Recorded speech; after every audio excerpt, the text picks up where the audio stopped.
നമസ്കാരം. ആധാർ കാർഡ് കൈവശം വച്ചിരിക്കുന്നു എന്ന പേരിൽ മാത്രം നുഴഞ്ഞുകയറ്റക്കാർക്ക് വോട്ടവകാശം നൽകേണ്ടതുണ്ടോ എന്ന് സുപ്രീം കോടതി ചോദിച്ചു.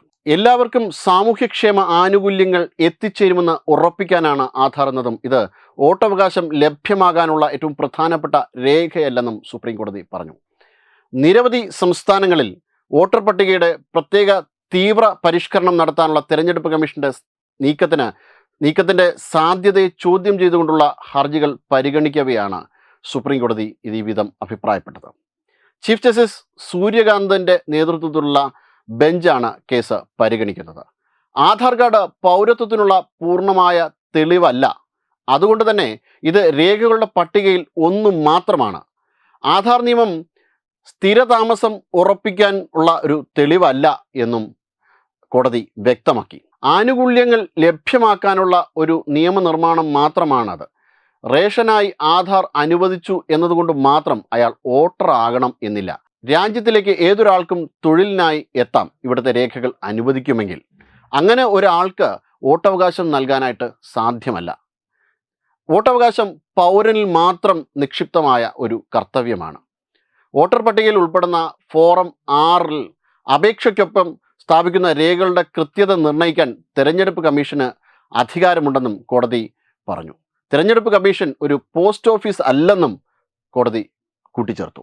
തമിഴ്നാട്, കേരളം, പശ്ചിമ ബംഗാൾ എന്നിവിടങ്ങളിൽ SIRനെ വെല്ലുവിളിക്കുന്ന നിരവധി ഹർജികളാണ് സുപ്രീം കോടതിയിൽ എത്തിയിട്ടുള്ളത്. ഡിസംബർ 1 ഇതുമായി ബന്ധപ്പെട്ട മറുപടി തീർപ്പാക്കുമെന്നും കോടതി പറഞ്ഞു.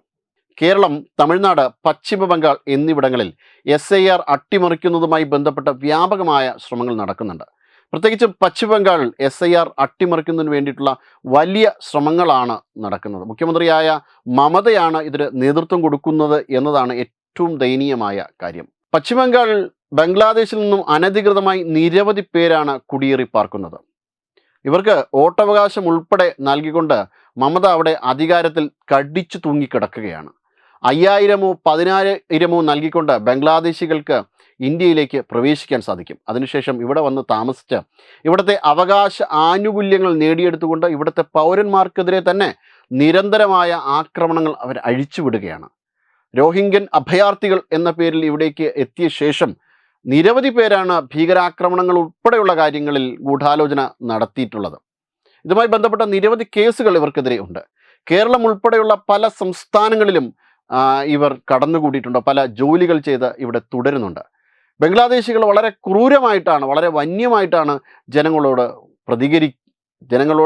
ജനങ്ങൾക്കെതിരെ പ്രതികരിക്കുന്നത്. അത്തരത്തിൽ വളരെ വളരെ പാവം പോലെ ഇവിടെ എത്തുകയും ഇതിനുശേഷം ജോലിയൊക്കെ സമ്പാദിച്ചതിന് ശേഷം വളരെ ഭീകരമായ രീതിയിൽ ഇവിടുത്തെ ആക്രമണങ്ങൾ ഒക്കെ നടത്താനായിട്ട് ഇവർ തയ്യാറാകുന്നുണ്ട്. കാരണം ബംഗ്ലാദേശിൻ്റെ ഒരു ചരിത്രം പരിശോധിച്ചാൽ തന്നെ നമുക്കറിയാം അവിടെ എങ്ങനെയാണ് ന്യൂനപക്ഷങ്ങളെ ബംഗ്ലാദേശികൾ നേരിട്ടതെന്ന്.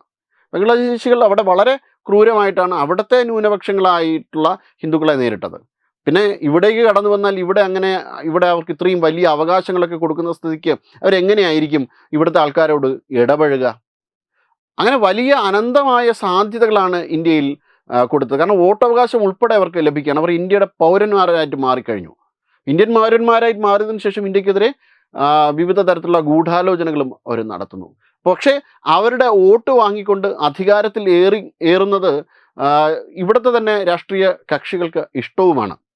താൽക്കാലികമായ അവരുടെ ഒരു നിലനിൽപ്പ് മാത്രമേ അത്തരം രാഷ്ട്രീയ കക്ഷികൾ നോക്കുന്നുള്ളൂ എന്നുള്ളതാണ് മറ്റൊരു പ്രത്യേകത. നുഴഞ്ഞുകയറ്റുകാരുമായി ബന്ധപ്പെട്ട് നിരവധി പ്രശ്നങ്ങളാണ് റിപ്പോർട്ട് ചെയ്തിട്ടുള്ളത്. പക്ഷേ അവർക്ക് വേണ്ടിയിട്ട് ഇപ്പോഴും ഹാജരായിട്ടുള്ള അഭിഭാഷകനായ കപിൽ സിബൽ പറഞ്ഞത് ജനാധിപത്യ പങ്കാളിത്തത്തിൽ SIR വലിയ രീതിയിലുള്ള ദോഷമുണ്ടാക്കുമെന്നാണ്. അത്തരത്തിൽ SIR അട്ടിമറിക്ക് വേണ്ടിയിട്ട് അത്തരത്തിലുള്ളൊരു അട്ടിമറി വാദത്തിന് വേണ്ടിയിട്ട് ജനാധിപത്യ പങ്കാളിത്തത്തിൽ SIR വലിയ രീതിയിലുള്ള ദോഷമുണ്ടാക്കുമെന്നാണ് പറഞ്ഞത്. സാധാരണ ജനങ്ങൾക്ക് മേൽ ഇത് വലിയ ഭാരം ചുമത്തും എന്നൊക്കെയാണ് അദ്ദേഹം പറഞ്ഞത്. സാധാരണക്കാർക്ക് ഇതൊന്നും അറിയില്ല. അവർ SIR രേഖകൾ പൂരിപ്പിക്കാൻ തന്നെ വലിയ ബുദ്ധിമുട്ട് ആയിരിക്കും. അതുകൊണ്ട് തന്നെ ഇത് ഒഴിവാക്കണമെന്നാണ് അദ്ദേഹത്തിൻ്റെ വാദം. വോട്ടർ പട്ടികയിൽ ഒരിക്കൽ ചേർത്ത് കഴിഞ്ഞു കഴിഞ്ഞാൽ പിന്നീട് അദ്ദേഹത്തെ മാറ്റുന്നതിന് സംസ്ഥാന സർക്കാർ പറഞ്ഞല്ലാതെ മാറ്റാൻ കഴിയില്ല. അപ്പോൾ ഈ രീതിയിലൊക്കെയാണ് കപിൽ സിബലിൻ്റെ വാദഗതികൾ. അപ്പം തീർച്ചയാണ് വോട്ടർ പട്ടികയിൽ നിന്ന് പേര് മാറ്റുന്നതിൻ്റെതായ സാങ്കേതികമായിട്ടുള്ള കാര്യങ്ങളുണ്ട്. പക്ഷേ SIR രേഖകളിലേക്ക് അയാളെ ഉൾപ്പെടുത്തണം, ഒരാളെ ഉൾപ്പെടുത്തണമെങ്കിൽ അയാൾ മതിയായ തെളിവുകൾ ഹാജരാക്കണം. വോട്ടവകാശവുമായി ബന്ധപ്പെട്ട്, പൗരത്വവുമായി ബന്ധപ്പെട്ട് കൃത്യമായ തെളിവുകൾ ഹാജരാക്കണം.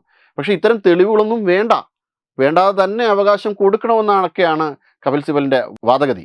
നിരവധി നുഴഞ്ഞുകയറ്റക്കാരാണ് ബംഗാളിൽ നിന്ന് ബംഗ്ലാദേശിലേക്ക് തിരിച്ചു നാട് കടന്നത്. ഇതിൽ കൊടും കുറ്റവാളികൾ വരെ ഉൾപ്പെടുന്നു എന്നാണ് അറിയാൻ കഴിഞ്ഞത്. ആധാർ പൗരത്വത്തിന് നിർണായകമല്ല എങ്കിലും ഇതൊരു പ്രധാനപ്പെട്ട രേഖയായി പരിഗണിക്കണമെന്നൊക്കെയാണ് കപിൽ സിബലിൻ്റെ വാദഗതി. ഒരാൾക്കൊരു വീടുണ്ടെങ്കിൽ അത് പരിഗണിക്കപ്പെടണമെന്ന് അദ്ദേഹം പറയുന്നു. അതായത് ബംഗ്ലാദേശിൽ നിന്ന് വന്ന ഏതൊരു പൗരനും ഇവിടെ വീടുണ്ടാക്കി കഴിഞ്ഞാൽ അയാൾക്ക് ഇവിടെ തുടരാനാകുമെന്നും ആണ് കപിൽ സിബലിൻ്റെ ഒരു വാദം. വലിയ രീതിയിലുള്ള ആക്ഷേപങ്ങളാണ് ഇതുമായി ബന്ധപ്പെട്ട കോൺഗ്രസ് ഇപ്പോൾ ഇങ്ങനെയുള്ള രീതിയിലുള്ള ആരോപണങ്ങളൊക്കെ ഉന്നയിക്കുന്നതിൻ്റെ പേരിൽ നേരിടേണ്ടി വരുന്നത്. കോൺഗ്രസ് എല്ലാ കാലത്തും ഭീകരവാദികൾക്ക് ഒപ്പമാണെന്നും നുഴഞ്ഞുകയറ്റക്കാർക്ക് ഒപ്പമാണെന്നും ഇവിടുത്തെ പൗരന്മാർക്ക് എന്ത് കഷ്ടപ്പാട് വന്നാലും അതൊന്നും അവർക്കൊരു പ്രശ്നമല്ല എന്നും ഇവർ പറയുന്നുണ്ട്. അത്രയേറെ പ്രവർത്തനങ്ങളാണ് അവർ നടത്തി വരുന്നത്. കേവലം അധികാരത്തിലേക്ക് എത്തുക, എങ്ങനെയും അധികാരത്തിലേക്ക് എത്തുക എന്നതിൻ്റെ ഭാഗമായിട്ടാണ് പലപ്പോഴും ഇത്തരത്തിലുള്ള കാര്യങ്ങൾ ചെയ്യുന്നതെങ്കിലും അവരുടെ തന്നെ നിലനിൽപ്പ് ഭാവിയിൽ അതൊരു തടസ്സമായി മാറുമെന്ന് അവർ ഓർക്കുന്നതേയില്ല.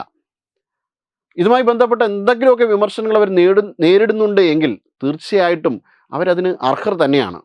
വെബ് ഡെസ്ക് തത്വമൈ ന്യൂസ്.